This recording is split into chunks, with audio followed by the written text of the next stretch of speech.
Hey everyone, how's it going? It's about 10:30, so I thought we'd get started here on Instagram Takeover Sitting Volleyball Day. So men's team this week and women's next Friday. So hopefully everybody can hear me. Let's see if we get any followers jumping on here. We got Abby joined, so hopefully you guys can hear me okay.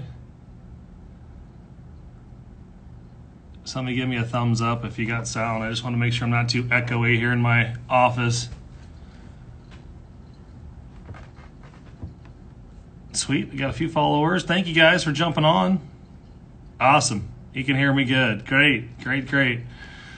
Well, I'm going to give it a minute or so for a few more to jump on. I think that I had some people that messaged me. We're looking forward to hearing about some sitting volleyball. If you haven't noticed or paid attention in the few years of what's going on with the U.S. team and or just sitting volleyball in general. So I thought I'd get things kicked off here a little bit this morning with just some explanation on sitting volleyball, and then go into a little bit of how I got involved, what brought me to sitting volleyball, what I'm doing now with sitting volleyball, so you're familiar, but also maybe some ideas on how you could use sitting volleyball moving forward versus standing. And I think it's a huge training aspect that people can carry over and learn from a little bit. So this is my first takeover. I don't know how I get to follow Jordan Larson, but the state legend and in volleyball, but we have a very strong community in the sitting world, actually, in Nebraska, and have had over 5 athletes from Nebraska participate in the Paralympics in volleyball. So we have a strong state, and I'm honored to be able to take this over for Great Plains. They've done tremendous things for us. We have the longest going sitting volleyball tournament in the country going on here in Omaha. It happens every February, March timeframe. And they've been a huge leader in supporting it and putting things together for us. And I want to just say thanks, first of all, to Great Plains and USA Volleyball for their partnership with taking on sitting volleyball in the last few years and being the leader across the world, actually, and showing people that we can play volleyball sitting down just as well as we can play volleyball standing up. So I know as a takeover, you might want to see my whole day. As a retired athlete, you probably don't want to. Much of my day is spent here in my office working, but I did get up, obviously, this morning with my normal routine with a shake and a workout, taking some phone calls. But really what we talk about here is what sitting volleyball is. There's been a recent post on Great Plains about the U.S. team playing. You can do lots of searches, but sitting volleyball, in the idea of volleyball, is the exact same thing, except for you play sitting down versus standing up. Really, the major difference there is when you make contact with the volleyball, you must be sitting down or having one butt cheek making contact with the floor. The net is a little bit lower, and you can block the serve. Besides that, the basic rules and the principles of the game are the same. A lot of people hear the word sitting means you're just sitting in one spot. And that's not true. You're constantly moving, and you might not see it in the videos, but it's a huge stress workout on your upper body and your shoulders that are used to move around versus your legs that are used to move around. So it's quite a bit different. I think more people that play regular volleyball should try it at some point in time, because it's a different way of playing that for some can alleviate some stresses or problems, because when you play standing and you're jumping and you're moving, you have a lot more stresses on your knees, your ankles, the lower extremities, where in sitting you have more upper body extremities being affected. So there is more injuries, or can be more injury prone in sitting game, because you're not only swinging, but you're moving around and you're using your shoulders constantly, and that's your legs, where many of the athletes, I'd say most athletes, are amputees here in the United States. Across the country, a lot of people with polio and a lot of people with other disabilities participate and play sitting volleyball. So it basically started way back in the late 60s, sitting volleyball did, and in the 70s was the first Paralympic Games.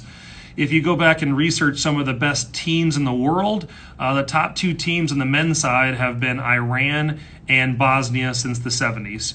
You also can put Germany in there. You can put Egypt in there. You can put Brazil in there now as well. The U.S. team is finished usually top 10 most times. So while the U.S. men's team isn't a top gold or silver or bronze medalist yet, they are continually training and up and coming. Where on the women's side, since 2004, which was the Paralympics that I participated in, the women's have done very, very well. In '04, they came in and were scheduled to come in last, just putting together a team that year, and received a bronze medal, which was a huge accomplishment for the women's team and all they've come. And since then, they've moved up to receiving a silver medal and now a gold medal in the last games.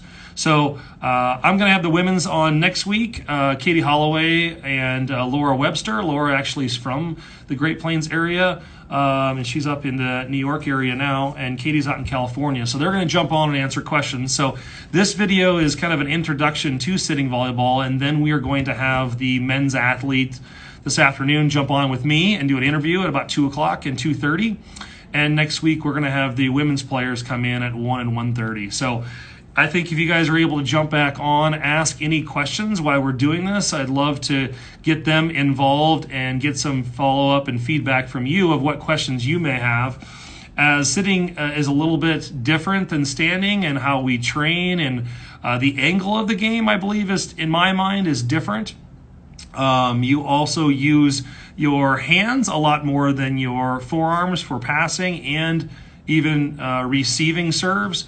And because of it, I think you can develop your setting skills in the standing game and your hand and ball control skills much, much better playing sitting volleyball than you can standing. That's just my opinion.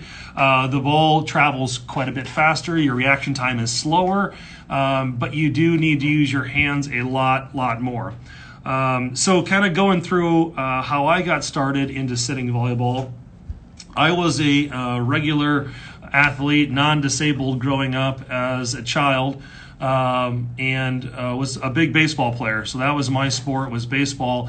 But later on in high school, I got a chance to meet some friends that were girls and women now, that got me involved in watching volleyball late in high school. Jessica Jesseretz was one, Amy Bothwell, and some others from Millard area. Jessica now is out in the Kearney area, still coaching.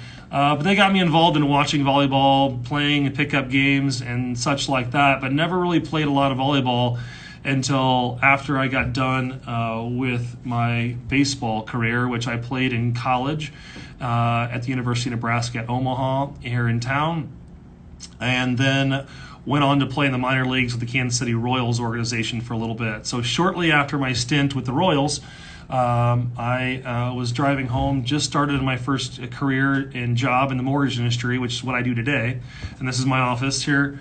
Was traveling home and stopped to help a stranded motorist and became struck by another vehicle and became amputated. So now I have a left leg amputation, which I have my prosthesis leg here, that most of the athletes that we participate and play with are amputees. I wasn't aware of any disabled sports growing up and got contacted to play wheelchair softball. And that was my first sport, was playing wheelchair softball. And after my first season, did very well because of my background with baseball, and they had contacted me to play sitting volleyball and never heard of it, but I was always around volleyball players. My wife at the time was a collegiate volleyball national champion, and I knew a lot about volleyball and always enjoyed it. I thought it was a really good transition from baseball with arm swing and very active, enjoyed playing. So at the time of losing my leg, I was just getting involved in playing in my first indoor standing league, and probably played about 3 weeks before I became amputated in my accident. So that's a little bit about my story, how I found sitting volleyball. I was not good to begin with, I can tell you. I had a very good arm swing, but I didn't have the skills that were needed to start to play on the U.S. team. And I contribute a lot. Hey, Gabby, how's it going? I contributed a lot of my playing, believe it or not, and training on getting touches on the couch. It sounds super weird. And the reason why I'm bringing this up is because now I know with gyms are at least back open, but a lot of people are working out at home and asking what they can do to keep active, keep in the game, and keep participating. I could tell you, I did get in the gym, first started practicing, but honestly, in sitting volleyball, I'd sat at home and just did thousands and thousands of touches on the floor and on the couch, just every night, touching the ball. Not exactly game-like experience, just getting those touches in allowed me to control the ball. And then I worked on the rest of the game, from passing to receiving to serving, and we ended up getting down to Argentina, and a huge thanks to the Great Plains region at the time. They were a big sponsor. As I tell this story before, I didn't make the cut on the U.S. team. I was 6 months in, and there was not enough roster spots, but the Great Plains region chose to get involved and knew that I'd really participate in the men's team and help, and did great at sponsoring me to get to Argentina, which we did win a gold medal there to qualify for the 2004 Paralympics. So some of you that might watch this that are up-and-coming athletes might not remember that far back. I was thinking that's been 16 years this summer at the 04 Paralympic Games, and it's probably one of the greatest times in my life as an athlete is representing the U.S. I mean, there's nothing like United States of America.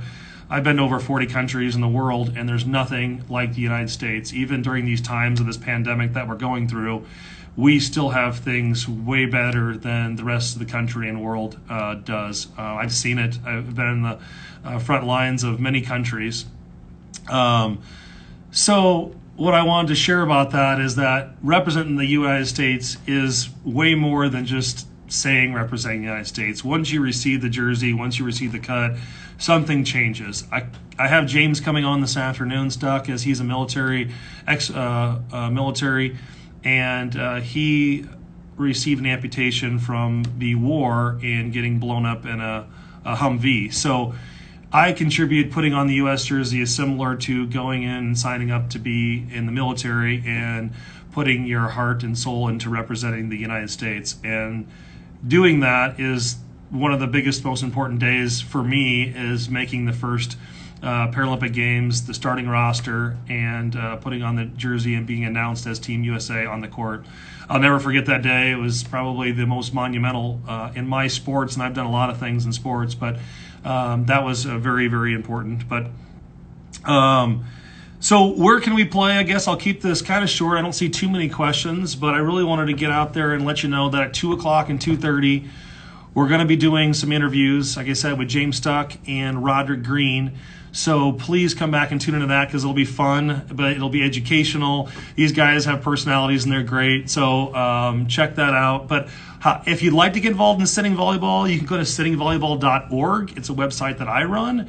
It participates, it puts out our tournament and advertises our tournament here locally in Omaha every year, where anybody can play. I came back from the 2004 Paralympic Games and realized we needed more people playing, not just disabled people. We needed more athletes playing sitting volleyball.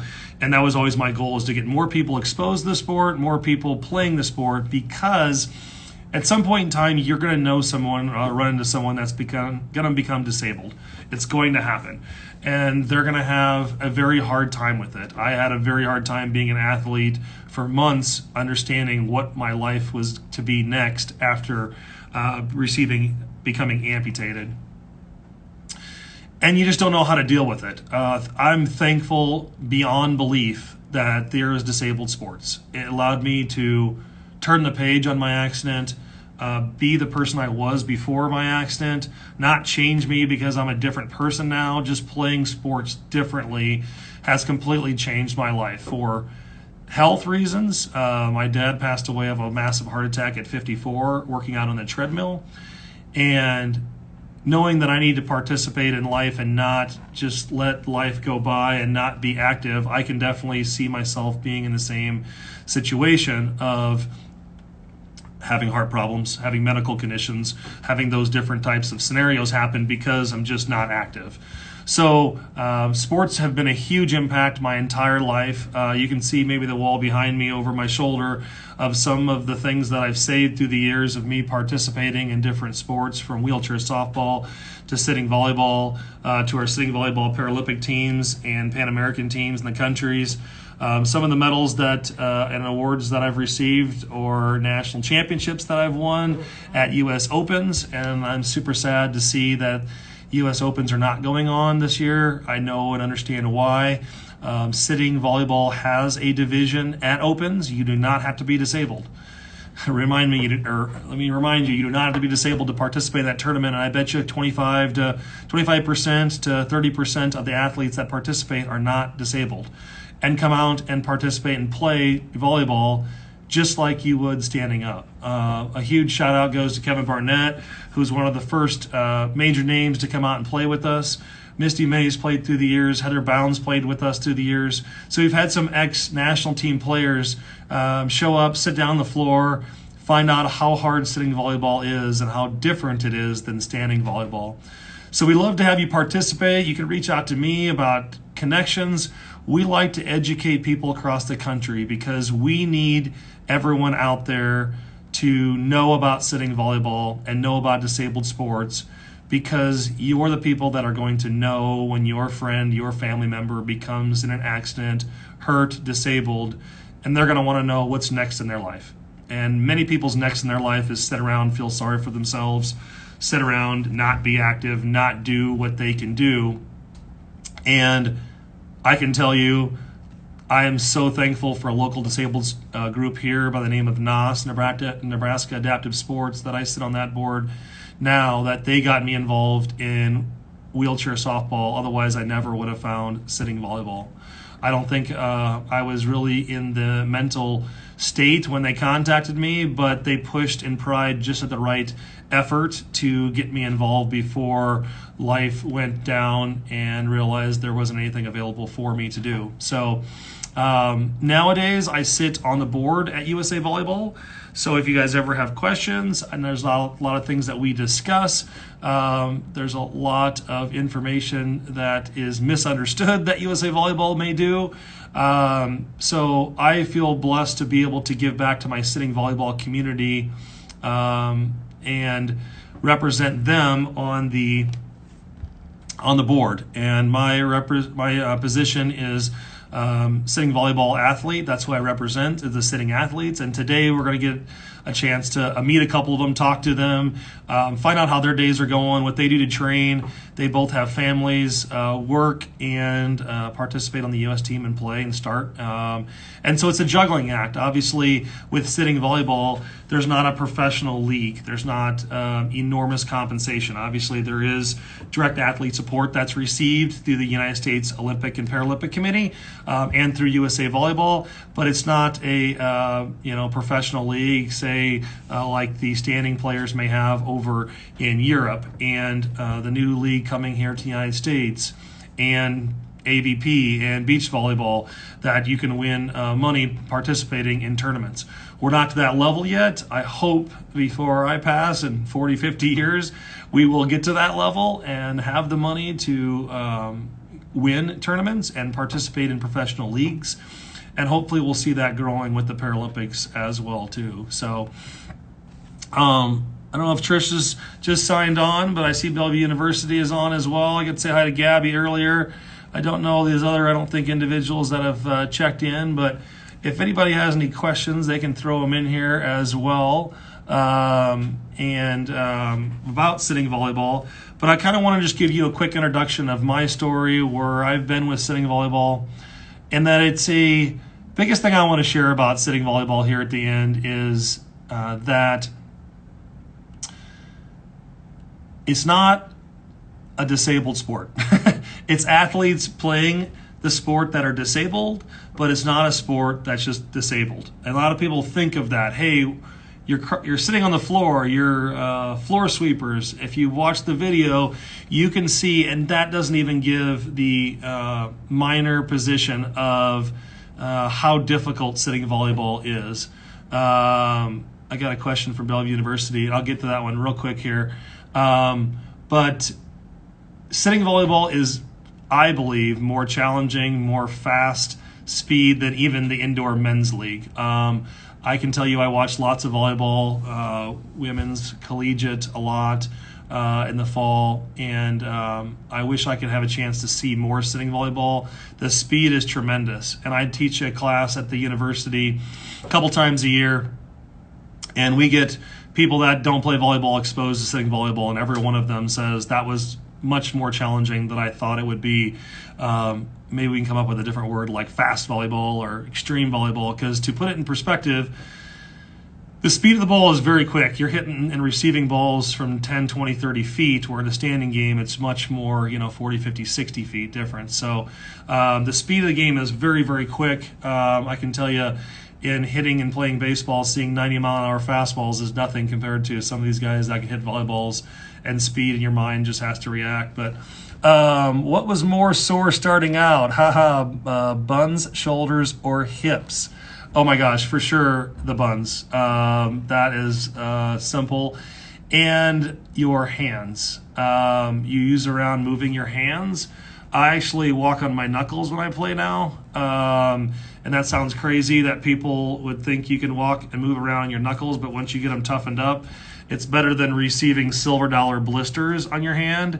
I can't tell you how many guys came out and participated for the first time thinking how easy this may be, and walked away with hands literally in blood because of the blisters and the layers from pushing on the floor and moving around, that you don't realize that can take a huge beating. So probably similar to ankle injuries that standing players have and shin splints, you get a little bit different on the open hands when you're pushing around on the floor. And so a huge shout out to Bellevue University too. I know Trish Sedlick down there well, but a few years back we had their freshmen and sophomores come out and participate in our sitting tournament, and they had a blast. They had so much fun. It was awesome to see them participate as even collegiate athletes trying to figure out the game. If you get to college and you're playing a sport, you pretty much know how to play the game, but sitting volleyball was different in the angles, in how to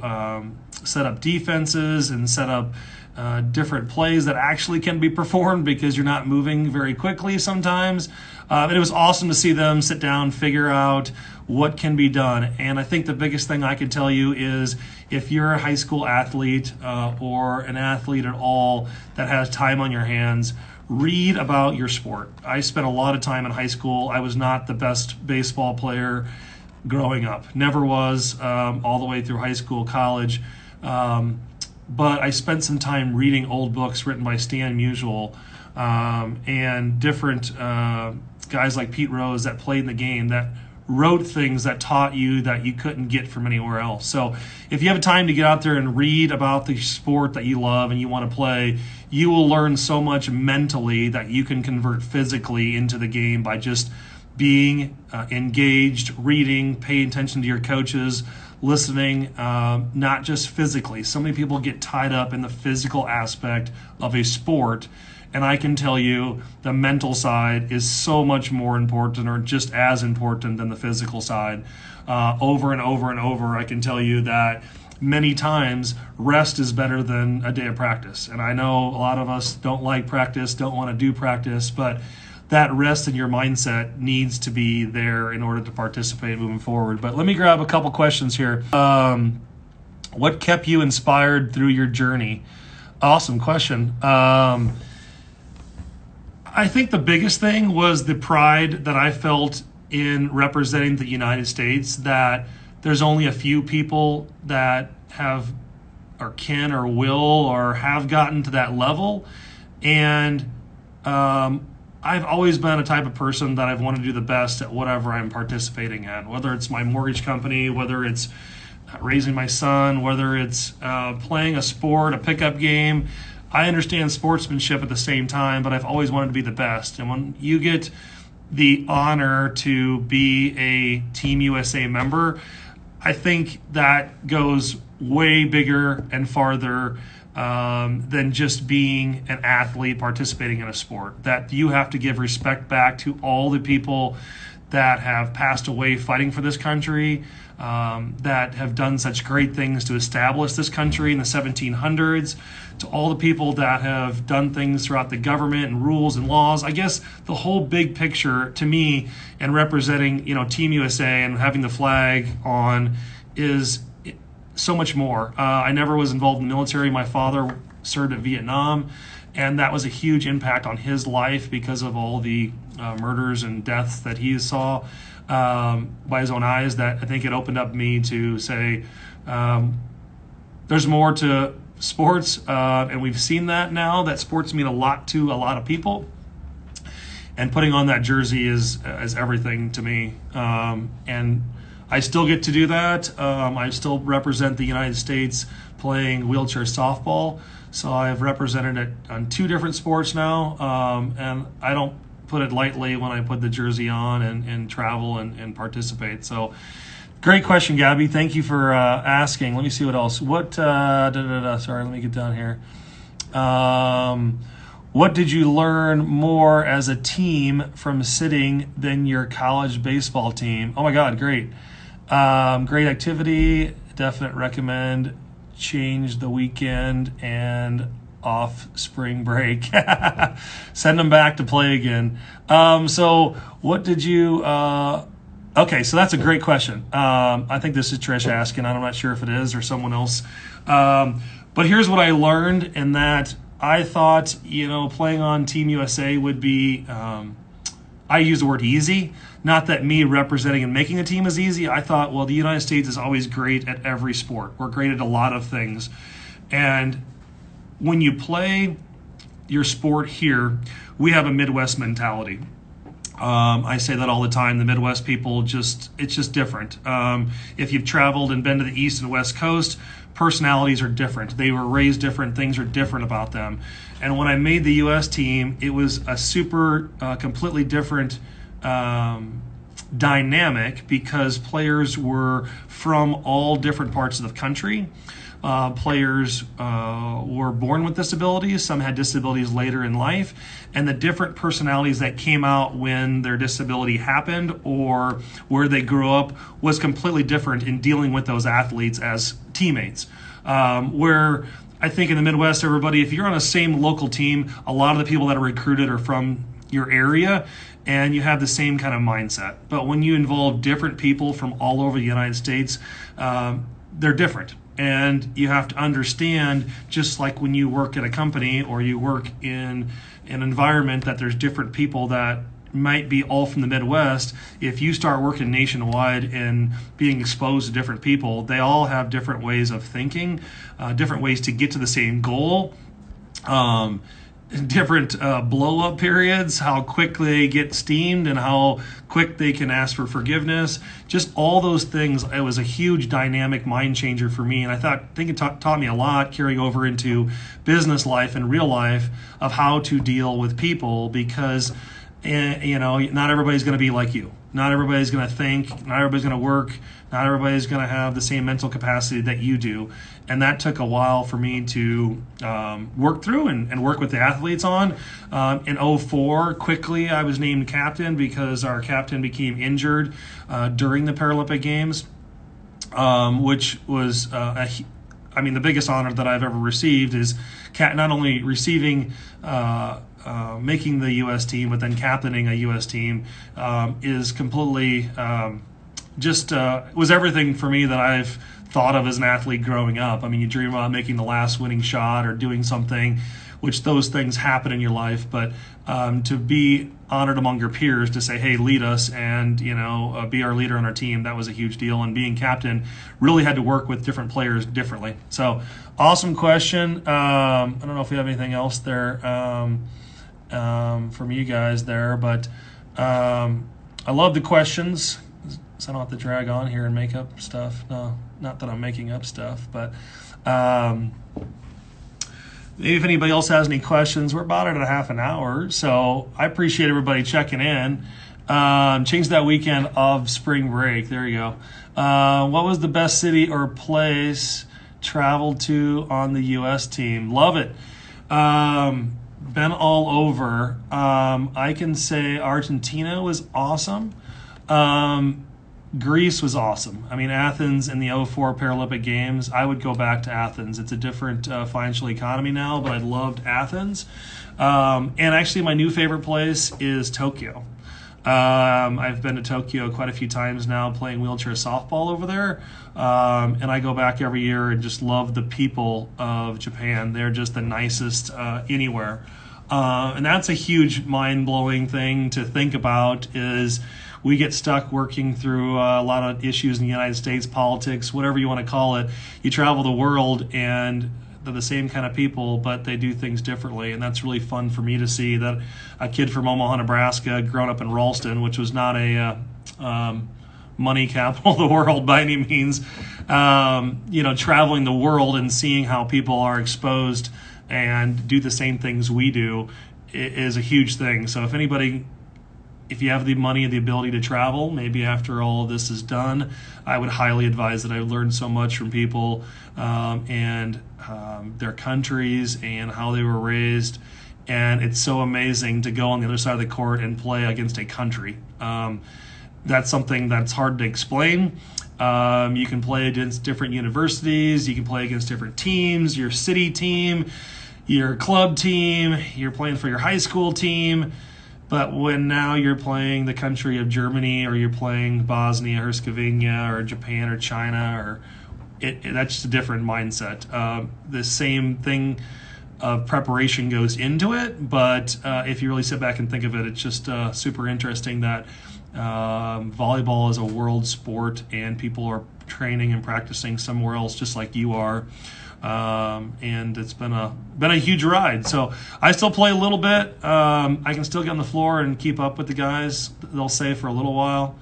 Added a few pounds, so I'm not quite as quick as I once was, but I still can get out there and play a little bit. So hopefully you guys can all come out next year and participate in our local sitting tournament.